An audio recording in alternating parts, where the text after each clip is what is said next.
სიკეთით ვიყოთ ბატონებო, სიკეთით გამარჯვებულ ქვეყანაში, ჩვენ სამშობლოში, საქართველოში გვეცხოვროს. საქართველოს უდიდესი პოტენციალის ადამიანები ხავს, როგორც ქვეყნის შიგნით, ისე ქვეყნის გარეთ. ამ ხალხს უნდა ვიცნობდეთ, ეს ქვეყნის ოქროს ფონდია და ასეთი გაბედული ადამიანებით უნდა შეიქმნას დიდი ქართული ერთობა. მინდა დიდი პატივისცემით მივესალმო იმას, რომ უდიდესი ისტორიის აკადემია ჩვენთან, რომლის სათავეში ერთ-ერთი პირველი თუ პირველი არა, მე მგონი პირველი არა მარტო ჩვენთან თელ მსოფლიოში, ფაზისის აკადემია და მისი რექტორი, მისი პრეზიდენტი ბატონი გიაკვაშილევა დღეს ჩვენთან ერთად არის. მე მიამაყება ის როგორც მეცნიერი, მიამაყება როგორც პიროვნება მოქალაქე და ვამაყობ იმით, რომ ჩვენ დიდი მეგობრები ვართ და ვამაყობ იმით, რომ ძალიან დიდ ქართულ საქმეს აკეთებს ის როგორც ქვეყნის შიგნით, ასევე ქვეყნის გარეთ. ჩვენ ვემსახურებით ხალხს და ვართ ხალხისთვის და არა ხალხი უნდა ვაქციოთ მსახურად. ეს ქვეყანა ხელისუფლება არის დაქირავებული და დაქირავებული ხელისუფლება უნდა ემსახურებოდეს ხალხს. ამიტომ ჩვენ ხალხს მივმართეთ პირდაპირ და 100-ზე მეტი პიროვნება პირდაპირ ტელევიზიის ეთერში გამოვიდა და დაასახელა ადამიანები. რა ვიცი, ბატონო გია, ძალიან თქვენ, აი როგორ უყურებთ? პირველ რიგში ასე დავიწყებ საუბარს, რადგანაც თქვენ მეცნიერთა კონგრესს წარმოადგენთ. ერთადერთია ქართულ პოლიტიკაში მეცნიერება არის წინ წამოწეული და ეს სწორია. ამას ისტორიული ხედვით გაჩვენებთ ახლა. საერთოდ დეკასტერს აქვს დათქვამი ესეთი სიტყვა: ქართველებმა განანათლეს თელისოფლიო და წარმოშვეს ბერძნული სიბრძნე. კარგია, გენიალურია. უნდა ჩავიწერო. დეკასტერი, კრისტოფორო დეკასტერი მე-17 საუკუნეში მისიონერი, იტალიელი მისიონერი ჩამოდის საქართველოს შესასწავლად და ყოველ შემთხვევაში ეს სიტყვები მაგრამ წარმოთქვა, ობიექტურად წარმოთქვა, რასაც ხედავდა რატომ ეხლა. დიდი მეცნიერია, დიდი ის იყო მოგზაური და ფილოსოფი. რატომ? ქართველებს ეს როლი გვაქვს, მეცნიერების როლი გვაქვს. თუ ჩვენ ამ როლს ჩვენ თუ არ გავითავისებთ და არ გამოვიყენებთ შესაბამისად, მაშინ ჩვენ საქართველოს როგორც სახელმწიფოებრივად უპირატესობების ნიშნები არ ვლინდება. და ახლა რატომ მინდა ეს თქვა ზოგადად ესა. მაგალითად მინდა დავასახელო 1755 წელს მოსკოვის სახელმწიფო უნივერსიტეტი, რომელიც არის ლომონოსოვის სახელობის, ქართველი კაცის ინიციატივით დაარსდა. პირველ დოკუმენტში ჯერ არ ფიგურირებს არც მიხეილ ლომონოსოვი, არც შუვალოვი ივანე და არც ელისაბედი დედოფალი. პირველი არის ვახუშტი ბატონიშვილი, ბაგრატიონი, რომელიც დოკუმენტები მე მოსკოვში უსმინოთ ბატონებო, აი რა ხალხი ხავს, როგორი 96 წელს იმ არქივში 1996 წლიდან ვიკვლევ ამას. რა თქმა უნდა, ეს აღნიშნული იყო ოქროს წარწერით 1910 წელს ჩამოხსნეს. შემდეგში ძველ კორპუსზე საუბარი, ახალი კორპუსი მე სტალინმა და ბერიეს დროს აშენებული ეს იცით, ძველ კორპუსი, სადაც პირველად იყო განთავსებული. ანუ მიზეზი ქართველების მოქმედებისა არის მეცნიერების განვითარება. ქართულ სამეცნიერო წრეებში გეოგრაფი აკადემიკოსი ალექსანდრე ჯავახიშვილის გარდა თითქმის არსად არ წერია ეს მასალა. ჩვენი როლი ამით შესაძლოა.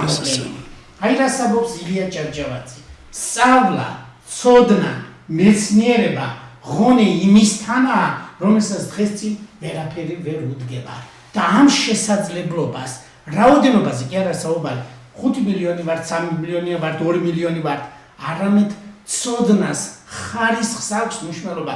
თუ ჩვენს ამ როლში არ გავთავისდებით, მაშინ ჩვენ არც ევროპისთვის, არც აზიისთვის, არც ჩრდილოეთისთვის, არც სამხრეთისთვის ჩვენ არაფერს არ წარმოვადგენ, უბრალოდ მარტო დერეფანი ვართ. დერეფნის მნიშვნელობა გვაქვს? გეოგრაფიული ისაა. არამედ სხვა მნიშვნელობა.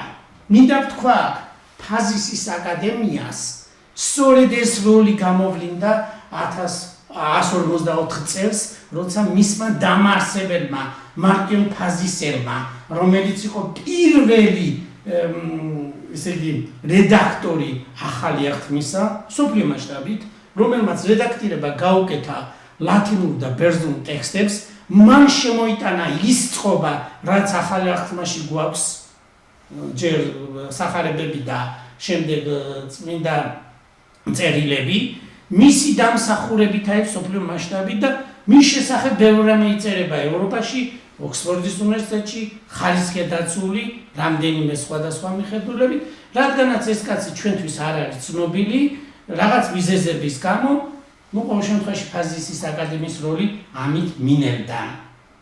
აი რაშია საქმე? აი სწორედ თქვენ რომ დაუბრუნდით მეცნიერთა კონგრესს ბატონო თემურ დიდ მადლობას გეუბნებით ამ მხრივ რომ ჩვენი როლი ზუსტად ახლა იკვეთება თუ ჩვენ მეცნიერულ პროდუქტს შექმნით სახელმწიფო მოწყობის თვალსაზრისით. ახლა ფაზის აკადემიას ასეთი ლოზუნგი აქვს, უფალი ჩემი სინათლეა. ეს ფსარგუნიდან გვაქვს აღებული, მაგრამ ჩვენ დავამტკიცეთ რომ ქართული სახელმწიფო 4000 წლისა ქართული მეცნიერება 2000 წლისა და ქართული საწყნობა 2000 წლისა. ან მეცნიერულად ეს მონაცემები გვაქვს, თუ ჩვენ ამ მონაცემებს არ გამოვიყენებთ პოლიტიკურადაც და ეკონომიკურად ვერ ჩამოყალიბებით ქვეყანა. ხლა რაშია საქმე? ქართულ სახელმწიფოება ეს არის წარწერების მიხედვით მიღებული თარიღი.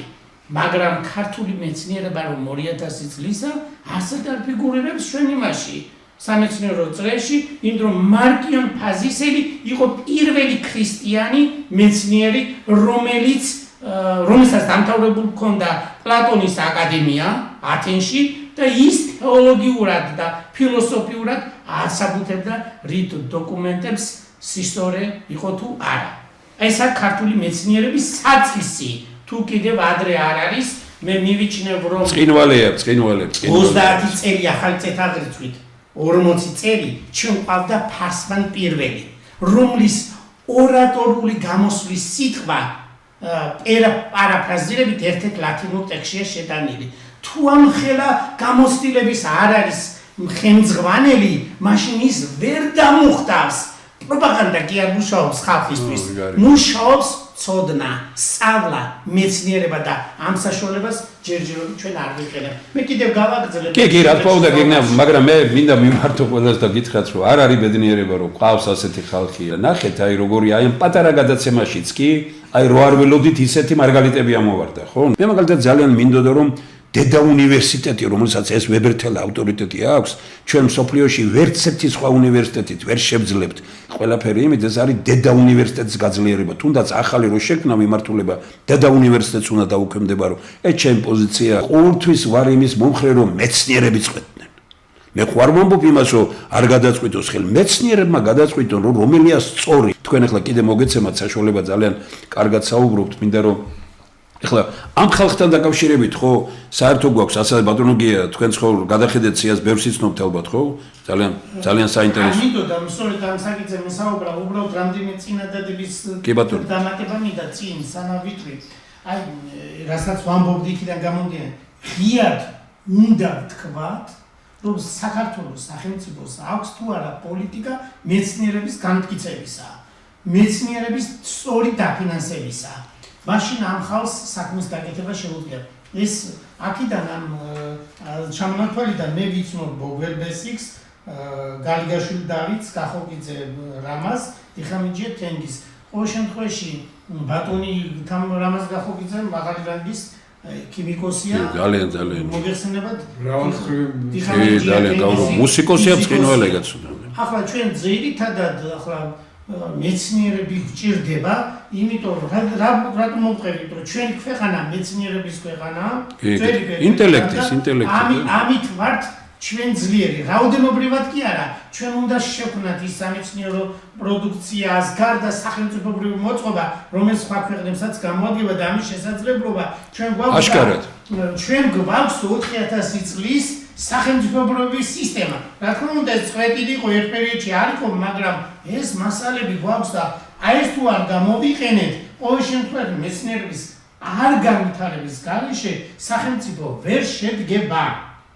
მოგეხსენებათ, რომ საქართველოში არ ფინანსდება და ეს ხალხი, რომელიც პენსიაშიც კიდე ყავს აქა, ალბათ მე მქონდა დასახელებული პროფესორი თემურ ჩილაჩავა. ესენი არის სიებში ყველა, კი. ჯანგველაძე პროფესორი ნესტან კეკერია, პროფესორი გიორგი ფოჩქვა, რომელთაც აქვს გამოცდილებები მათ აქვთ შექმნილი თქვენ სწორად ამბობთ ბატონო გია ჩვენ ვლაპარაკობთ რომ ეს სია ბოლოს იქნება აი ამაში გვიწერია ჩვენ ამას ვიტყვი რომ ესია ჩემი არ არის აქ შემოტანი და იმიტომ არა მე ვამბობ რომ არა პირიქით 200-მდე კაცია ძალიან ძლიერი ძნელი ხდება იმდენად ბევრი პირიქით ჩვენ გავაგზელეთ კიდე და ამას ვაკეთებთ დღეს ხალხს ვეუბნებით რომ ჩვენ უნდა გავაგზელოთ კიდე დასახელება როგორც კი დღეს გადაცემა ჩვენ დასრულდება იქნება ისევ წაკითხული ის ტექსტი როგორ უნდა გაგზელდეს ეს სად უნდა დაასახელონ აქ შეუძლია მოვიდეს კაცი და გამოიტანოს თავისია გავაგზელოთ ეს ყველაფერი რომ 31 ესე იგი მარტისთვის უკვე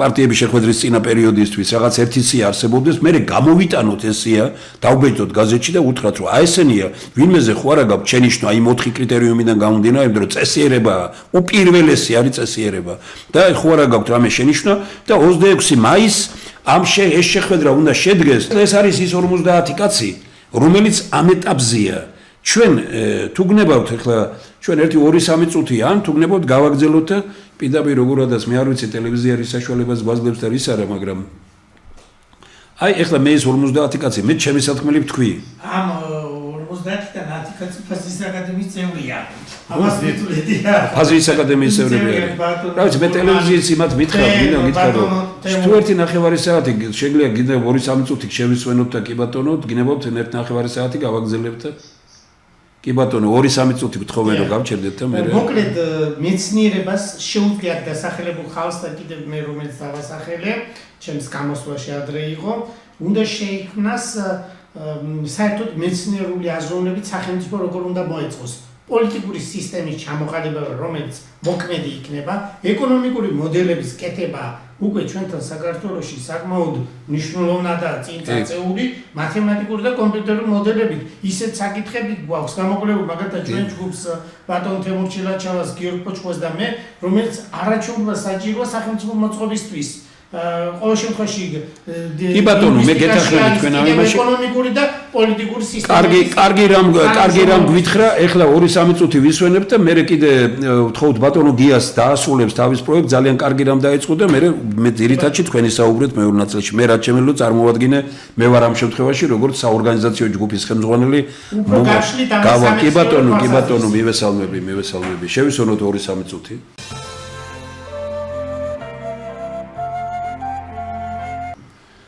ჩვენ ვაგზელებთ მეგობრებო ჩვენს გადაცემას ძალიან სასიამოვნოა ვინცაც არ გქონდათ საშუალება პირველი ნაწილი გენახათ კარგი იქნება თუ დაუბრუნდებით ამას ალბათ გავიმეორებთ ძალიან საინტერესოდ მიდის ეს ჩვენი ისა გადაცემა ამიტომ Facebook-ზე იქნება ეს განთავსებული გზაცივილიზებული სახელმწიფოსკენ დროებით და ქართული ერთობის დარბაზის იმას ვიყენებთ ჩვენთან დღეს ორი უაღრესად საინტერესო პიროვნება ვინც პირველ ნაწილში ნახეთ მეორე ნაწილში ძირითადში ისინი საუბრებენ ესე იგი თანაც აფხაზეთი აქ არის ჩვენთვის ეს ძალიან ბევრს ნიშნავს ჩვენ მე მგონი ყველანი ვამაყობთ ფაზის აკადემიით რომ 1750-ია ხო რომელიც ოფიციალურად აღნიშნეთ ხო ახალი კვლევებით 1900 ხო მაგრამ ჩვენ არ ვაღნიშნეთ 1750 წინვალე ნუ აი მართლაც მოვიდა რექტორად პიროვნება რომლისთვისაც ეს არის აი რაღაც შინაგანია მისთვის ეს აკადემია თავისი ყველაფრით და უდიდესი კონტაქტებით მსოფლიოს ესე იგი ამ საცავებში ციგ-საცავებში და ყველგან არქივებში რომ მუშაობს ბატონი გია კვაშილავა რომელმაც ქართულ ენასთან დაკავშირებით ჩვენ სახელმწიფოებრიობასთან დაკავშირებით უამრავი რამეები მათემატიკური მოდელირება გააკეთა ბევრი რამის და სასიამოვნოა რომ ამ გადაცემაში ის მონაწილეობდა ბოლოს სიტყვა თქვენ გქონდათ მაშინ დაასრულებს ალბათ ბატონი გია კვაშილავა გააგზავნეთ ბატონო გია ბატონო თემურ ჩვენ თქვით წინა გადაცემაში რომ ამ 50 ადამიანიდან ფაზის აკადემიის 10 წევრია.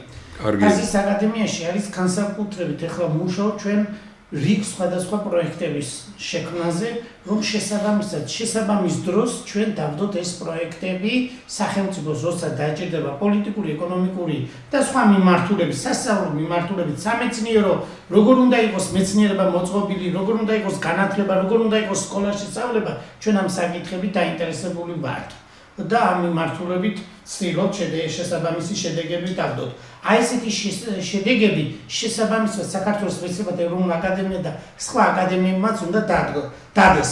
აი ეს თანამშრომლობა თუ შედგება მეცნიერთა კონგრესის მეთაურობით და ამის აკუმულაცია აუცილებლად სახელმწიფო ამას შესაბამისად გაიაზრებს და მაშინ ჩვენ შევქმნით სხვა მოსავალი არ არის სახელმწიფო. სხვა შემთხვევაში საუბარი სახელმწიფო როგორც ტკიცე ყოველთვის ვერ იქნება, მყიფე იქნება, იმიტომ რომ ნებისმიერ შემოპარტყუნებაზე ჩვენი ქვეყნის სისტემა ჩამოინგრევა და ჩამოიშლება.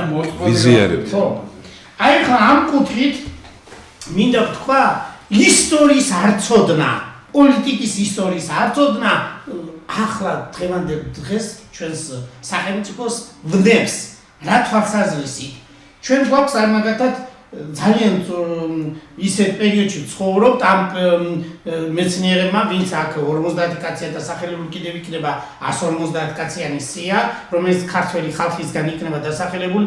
ახლა ძირითადად ნაწილს მე ვიცნობ, მაგრამ ზოგს ხო არ ვიცნობ, მაგრამ ზოგადად თუ ასეთი მეთოდით შეივსება ადამიანები და შეიქმნება ასეთი ტიპისა დავუშვათ ვარაუდობ ჩვენ მომავლისთვის პარლამენტის წევრები, მათ უნდა შეძლონ ჯგუფური მუშაობა. ანუ ქართველმა კაცმა უნდა შეძლოს ერთი იდეის გარშემო გაერთიანება. მაგალითად ჩვენ გვაქვს ასეთი ლოზუნგები, ამიტომ თქვი მე პოლიტიკის ისტორიის არცოდნა ხეს გვიშლის.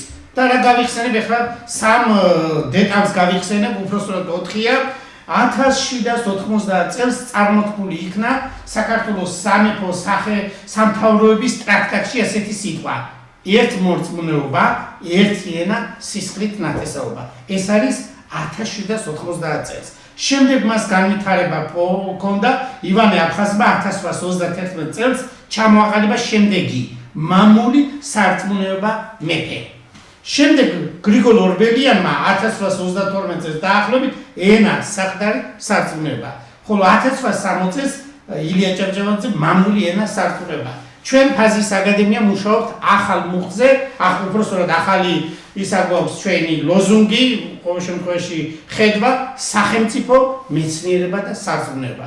თუ ამ სისტემით ვიმუშავებთ, ანუ შექმნით ქვემოდან ზემოთ მეცნიერებიდან წამოვა პროექტები, სახელმწიფო შესაბამისად დააფინანსებს ახალ პროექტებს, რა თქმა უნდა ეს პროექტები უნდა იყოს შემოწმებული საქართველოში ობიექტურად, ყოველ შემთხვევაში ახლა ჩვენ რუსთაველის ფონდში შეგვაქვს ამისი ექსპერტიზა ხდება უცხოეთში. ქართოლოგიურ და ისტორიულ საკითხებს უცხოელი ექსპერტი რამდენად შეაფასებს, ეს ცოტა რთულია. მაგრამ თუ ჩვენ ვითანამშრომლებთ სახელმწიფოს წარმომადგენლები მეცნიერებთან, აი ეს სწორედ ეს თქვენ რომელიც მოიგიკრეთ ბატონო თემურე ძალიან შორს ხედვის თვალსაზრისითა, რომ საქართველო მაშინ ძალიან გამტკიცდება, იმიტომ რომ ხალხი, ვინც ამ ჯგუფში იქნება, მუშაობს იმ სისტემით, რაზეც მე თავიდანვე ვამბობდი, რომ ქართველებმა განანათლეს მთელი სოფლიო. ანუ ჩვენი როლი, ბუნებრივი, ჩვენ რაც, ესე იგი, ბუნებრივად რომ ვთქვათ, სიმინდის თესლი სიმინდს ქმნის, ლობიოს თესლი ლობიოს ქმნის, მაგრამ ჩვენი თესლი, ანუ ჩვენ რისგანაც ვარ შექმნილი, ბართ სოფლიოს განანათლების ფუნქცია გვაქვს. ეს იოანე ზოსიმეს აქვს ნათქვამი ქართულ ენაზე დაკავშირებით, ეს ახლა შეიძლება ბევრს არ ესწოდეს ზოგ მეცნიერს, მაგრამ ყოველ შემთხვევაში ძველ წერილობით წყაროებში და ევროპულ წყაროებში ეს არის დაწერილი, რომ ქართველთა როლი ეს არის. ყოველ შემთხვევაში ახლა მე გამახსენდა რუსთაველს აქვს ასეთი ფრაზა ნათქვამი: ვინ არის აღმოსავლეთით დასავლეთის ზართა მარებლად? ეს არის საქართველო. საქართველოს აქვს ეს პოლიტიკური როლი. თუ ჩვენ მარტო ვიქნებით დერეფნის როლში, ჩვენ არაფერი ფუნქცია არ გვექნება, ჩვენი მეცნიერული მოღვაწეობას არ ექნება ფასი, დერეფანი თუ რა დავარქვათ, მე სხვანაირ რაღაცას ვარქვებ, აღარ მინდა ხლა დღეს ეს გავაჟღერო, მაგრამ ყოველ შემთხვევაში მეცნიერულ პროდუქტით, ანუ ისა ეს საქართველოს მეცნიერებათა ეროვნული აკადემია, ფაზის აკადემია და სხვა აკადემიების შექმნიან და თანამშრომლობით შექმნიან იმ ნიშნულოვანს, ის კი არა, რომ უბრალოდ საქართველოს მეცნიერებათა ეროვნული აკადემია მრჩეველია მთავრობისა, რომელი რჩევაა გათვალისწინებული, ჩვენ არ ვიცით. ბატონო თემურ, ჩვენ უნდა ვიმუშაოთ რეალურად. არ ჩანს რეალურად ჩვენ 30 წელი რა შევქენით. რა თქმა უნდა, რაღაც საკითხებში წინსვლა იქნება ბატონურბან, აბა ახლა ეს ქვეყანა ასე მთლად არ იქნება, მაგრამ მე არ მომწონს 30 წლის განმავლობაში რა პროცესიც განვითარდა, ეს არ არის და ამიტომ არ გწნობენ რა თვალსაზრისით. არ არის ჩვენ ანგარიშ გასაწევი ძალა არა ვართ. რაოდენობას კი არ აქვს მნიშვნელობა. ანგარიშ გასაწევი ძალა ხდებით, როცა თქვენ მეცნიერულობაში წარმატებული, რა თქმა უნდა, ჩვენ წარმატებული მეცნიერი გვაქვს. ბატონი ლადო ჭანტორიაი, როგორც იურისტი, წარმატებულია, მაგრამ საქართველოს პრეზიდენტი დაუშვათ სხვა ისეთი კაცი, როგორც არის ახლა ლადო ჭანტორია, ეს რატომ არ უნდა დასახელებულიყო? თქვენ განაცხადეთ პირველად ეს. ანუ კაცი ის, რომელსაც შეუძლია საქმე სწორად წარმართოს. რაში გჭირდება ის ხალხი, რომელთაც არ შეუძლია არაფრის შექმნა? და ეს ხალხი ყველა ერთმანეთზე დამოკიდებულებაში რომ არ იყოს, ჩვენ გჭირდება თავისუფალი, ძლიერი ინტელექტის სავსე და მეცნიერულად მოაზროვნე პარლამენტის წევრები. თუ ეს არ იქნება, არ შედგება ეს ქვეყანა, ახლა ვილაპარაკოთ რუსეთის ხარეს ვიქნებით თუ არა. ისე უბრალოდ გამახსენდა კირიონ მეორის ნათქვამი საქართველოს პატრიარქისა წმინდა მოწამე იყო ესა, სრულებით არ იცნობს მართლმადიდებულ ივერიას რუსეთიო. რუსეთი სრულებით არ იცნობს მართლმადიდებულ ივერიას. და რატომ? რაში გამოიხადება მე სპეციალურ პოსტიც დავწერე. კრემლში, კარიბჭის შესასვლელში ივერიის ღვთისმშობლის ხატია დაბრძანებული. და ამაზე მე სპეციალური Facebook პოსტი მქონდა, რომელიც ჩამოაბრძანეს მე-16-მე-17 საუკუნეში და ეს ხატი იცავს კრემლს. დღემდე კომუნისტურ პერიოდშიც 1929 წელს მოანგრიეს ეს კარიბჭის ადგილი, სადაც ღვთისმშობლის ის იყო და მე აღადგინეს ახლა 1995 წლის 5 ოქტომბერს და წერვა განანახლა. თქვენ იქ ლოცვაში რომ ჩაიხედოთ, რა თქმა უნდა, სლავურია დიდი ასოებით წითლად წერია ივერის კარიბჭის ცველი. აი ეს როლი გვაქვს. ნუ რა თქმა უნდა მე ვქვი რომ აქ ვახუშ ბატონიშვილი და სხვა როლი ახლა აღარ ვიტყვი მე 40 და 55 წლებში რა შეასრულეს ქართველებმა, ამაზე არ ვლაპარაკობ მე, მაგრამ ჩვენ დიდი როლი გვაქვს ასევე ნათამაშები როგორც დასავლეთის ქვეყნებისთვის, ასევე ინდოეთში, ასევე ირანში, თურქეთში 16 კაცი ყავდა ქართული წარმოშობის მეთაურები. და რატომ ეს ჩვენ აქ არ გქონდა სახელმწიფო? ყველა იმსახურებოდა სხვა ქვეყანას. ესე იგი, ესეთი შესაძლებლობა გვაქვს ჩვენ ქართველმა თავის სახელმწიფო აღიაროს, როცა აგერ მეცნიერებათა აკადემიას ქმნიდა ქართველი უცხოეთში, ქმნიდა უნივერსიტეტებს, ქმნიდა სახელმწიფო სისტემებს. ნუ ყოველ შემთხვევაში თურქეთში 16 კაცია ქართული წარმოშობის, რომელიც იყო მთავარი ვეზირი. პრემიერ-მინისტრი რომ თქვა ახლა თანამედროვე გაგებით და ეს პოტენციალი რადგანაც გვაქვს, ისევ დეკასტელის სიტყვას უბრუნდები, ქართველებმა განანათლეს თელისოფლიო, ეს კი ჰაიში ნათქვამი სიტყვა არ არის, არამედ ჩვენ ვართ მეცნიერების ხალხი.